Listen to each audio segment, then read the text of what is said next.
We begin the second chapter titled We Are Not Afraid to Die If We Can All Be Together, written by Gordon Cook and Alan East.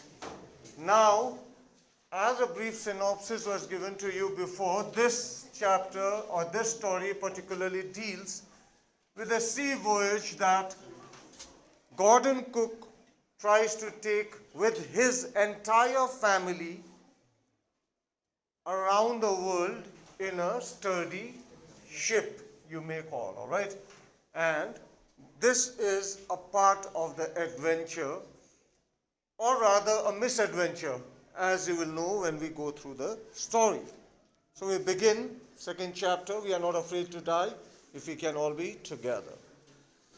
So in July 1976, my wife Mary, son Jonathan, 6 years, daughter Suzanne, 7 years, and I set sail from Plymouth, England, to duplicate a round-the-world voyage made 200 years earlier by Captain James Cook.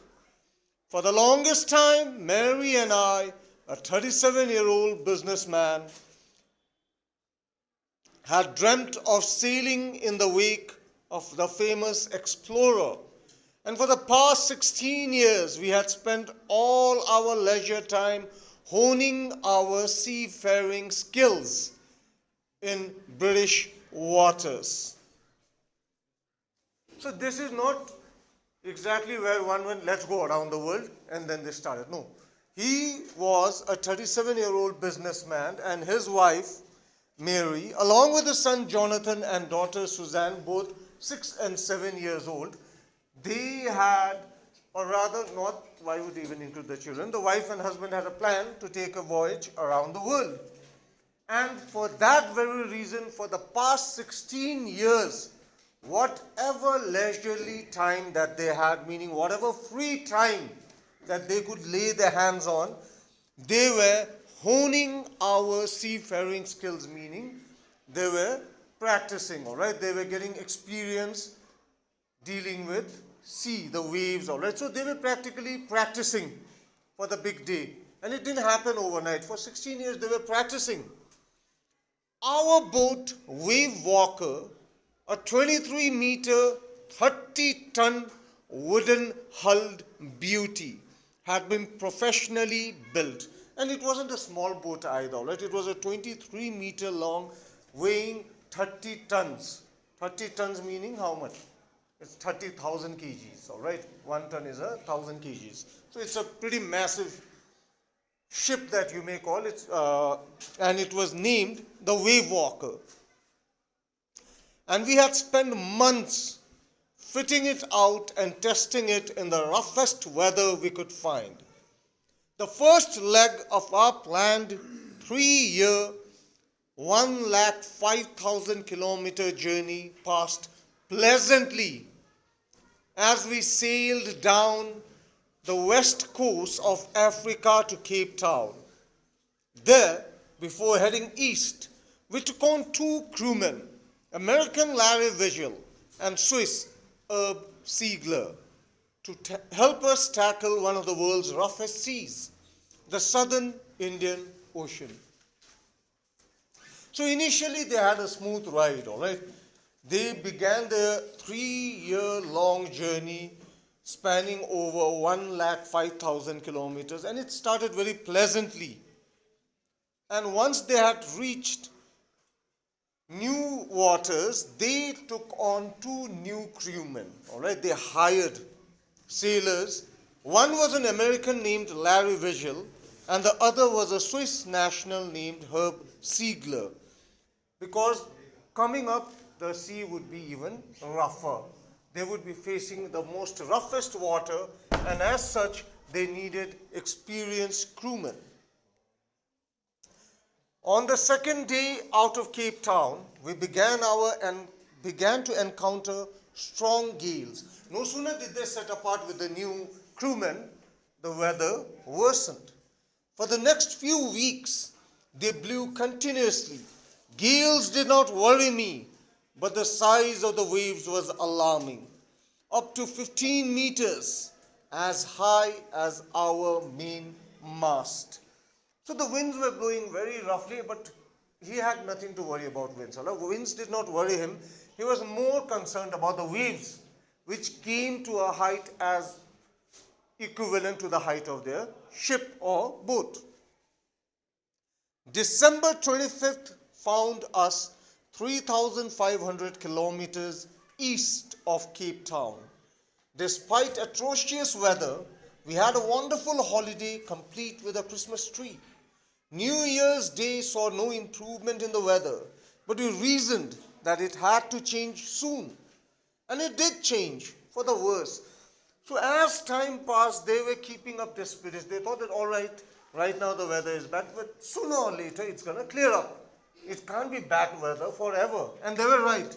It wasn't bad weather. In fact, it went from bad to worse. The weather just kept on getting worse. At dawn on January the 2nd, the waves were gigantic. We were sailing with only a small storm jib, and we were still making 8 knots. As the ship rose to the top of each wave, we could see endless, enormous sea rolling towards us. And the screaming of the winds and spray was painful to the ears. To slow the boat down, we dropped the storm jib and lashed a heavy mooring rope in a loop across the stern. Then we double lashed everything, went through our life raft drill, attached lifeline, donned oilskins and life jackets, and waited. So it just got worse and worse. Every time there was a wave, it would keep the boat, and at one point of time the boat would reach the tip of the wave, and then they could see endless waves going on. There was no peace at the sea. And so they did whatever they had learned about safety. They harnessed whatever loose part would be there. They donned life jackets. Every piece of precaution that one could take was taken by Gordon, his family, and his crewmen. The first indication of impending disaster came at 6 p.m. with an ominous silence. The wind dropped and the sky immediately grew dark. Then came a growling roar, and an enormous cloud towered aft of the ship. With horror, I realized that it was not a cloud, but a wave like no other I had ever seen. It appeared perfectly vertical and almost twice the height of the other waves, with a frightful breaking crest. So at around evening time, the wind suddenly stopped, and Gordon knew that this was no good news. It was a sign of impending disaster, meaning disaster is about to strike. He thought he saw clouds, but it wasn't actually clouds. The height of the boat, the wave walker, was this. The recent waves were equivalent to the boat, but now the wave was double the height of the boat, and it was vertical, and not only that, it was threatening to come down on the boat itself. The roar increased to a thunder as the stern moved up to the face of the wave, and for a moment I thought we might ride under it. So he thought, when the wave dropped, maybe our boat will just ride under it. Maybe the wave won't hit us. But then a tremendous explosion shook the deck. A torrent of green and white water broke over the ship. My head smashed into the wheel, and I was aware of flying overboard and sinking below the waves. I accepted my approaching death, and as I was losing consciousness, I felt quite peaceful. So suddenly he thought that the waves might roll over them, but then the wave did hit the boat with all its might, which threw him overboard. Now Gordon is thrown into the sea and he's drowning, and he finds it peaceful. He doesn't have to struggle anymore. He doesn't have to fight anymore. He accepts the fact that this is the end, that I am to die here. Unexpectedly, my head popped out of the water a few meters away. Wave worker was nearly capsizing, her mast almost horizontal. Then a wave hurled her upright. My lifeline jerked taut. I grabbed the guardrails and sailed through the air into Wave Walker's main boom. Subsequent wave tossed me around the deck like a rag doll. My left ribs cracked, my mouth filled with blood and broken teeth. Somehow I found the wheel. I lined up the stern for the next wave and hung on. So as a precaution, he had tied his body to a rope onto his life jacket. All right. So he drowned, and suddenly or fortunately, he was thrown to the surface, where he saw the boat was almost horizontal, but then it came back straight again. And when it did that, it pulled at the rope that was tied to his body, and he was able to climb aboard. But still, the storm is raging on, the waves are dancing about, the ship or the boat is being thrown in different directions. So he was thrown from corner to corner, in the process of which he broke ribs. His mouth was filled with blood. He broke his teeth, all right. So he was injured. And yet he tried to find the steering of the boat and tried to control it to fight the waves. And he hung on to it, not just for taking control, but to protect himself from being thrown overboard once again as the waves were coming in. Water, water everywhere.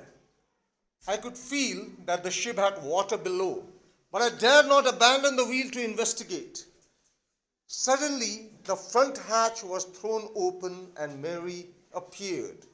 "We are sinking," she screamed. "The decks are smashed. We are full of water." "Take the wheel," I shouted as I scrambled for the latch. Larry and Herb were pumping like madmen. Broken timbers hung at crazy angles. The whole starboard side bulged inwards.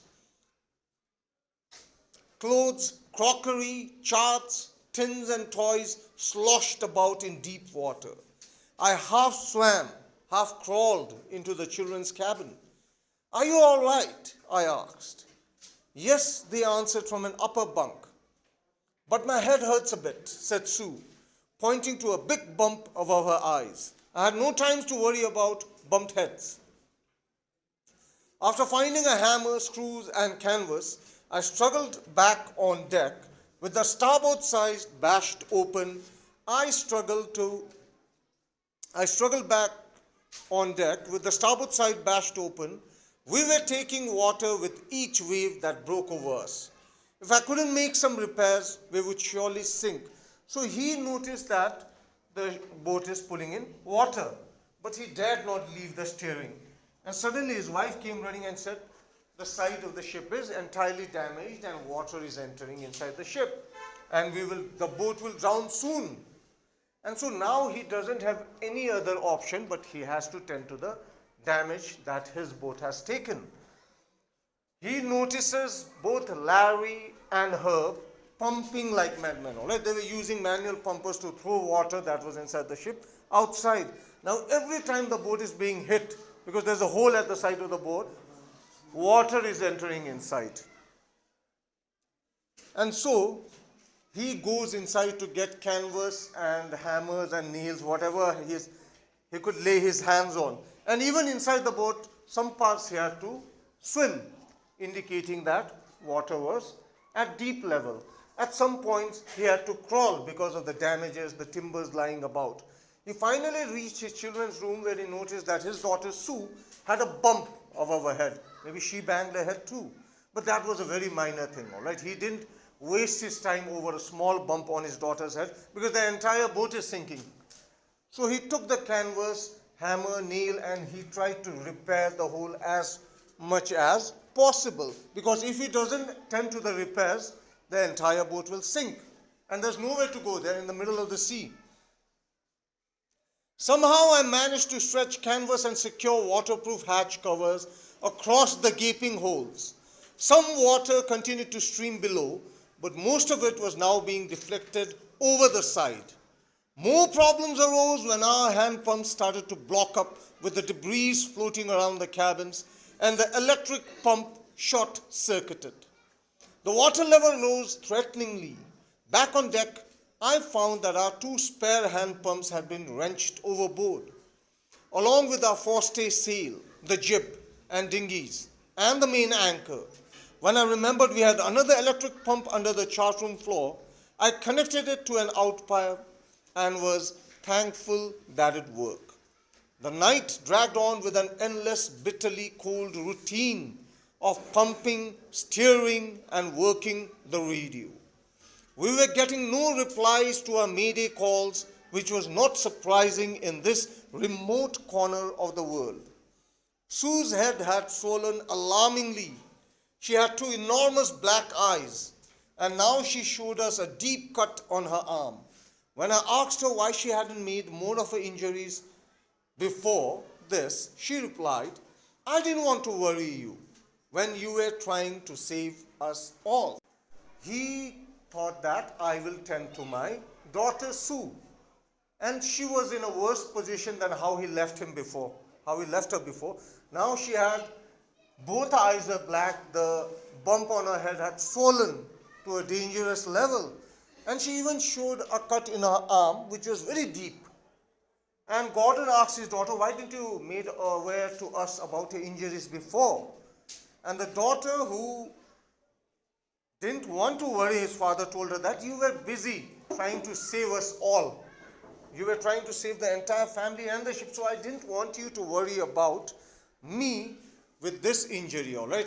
This is not, maybe she thought that saving the ship is more important than her father tending to her small wounds. So we'll stop here, all right in the middle of the story, and we'll continue Thursday.